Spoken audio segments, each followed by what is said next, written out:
pastikan bahwasannya perjuangan rakyat itu kemudian akan selalu bergelora di tanah Makassar, kawan sekalian.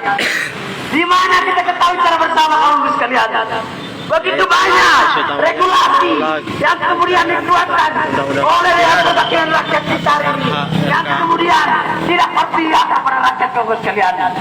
Maka daripada itu, kawan sekalian, kita harus konsisten dan komitmen menjadi garda terdepan untuk memperjuangkan kebenaran, kawan sekalian.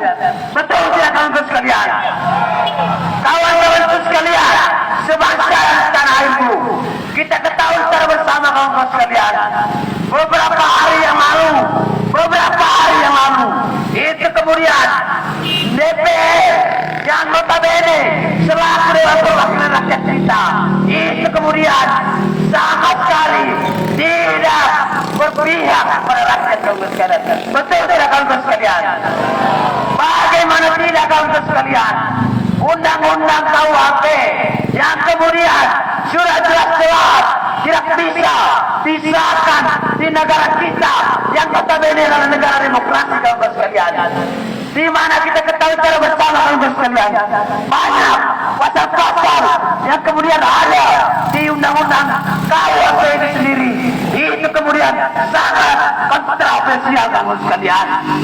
Di mana ke depannya, kawan sekalian, kita tidak bisa lagi menyampaikan pendapat, kita tidak bisa lagi menyampaikan kritikan ke pemerintah. Ada apa ini, kawan sekalian?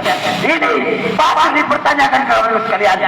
Negara kita adalah negara demokrasi, kawan sekalian, di mana prinsip daripada demokrasi itu sendiri adalah dari rakyat, oleh rakyat, dan untuk rakyat, kawan sekalian. Tetapi apa yang terjadi hari ini, kawan sekalian? Dewan Perwakilan Rakyat Indonesia itu kemudian menyesatkan yang namanya KUHP.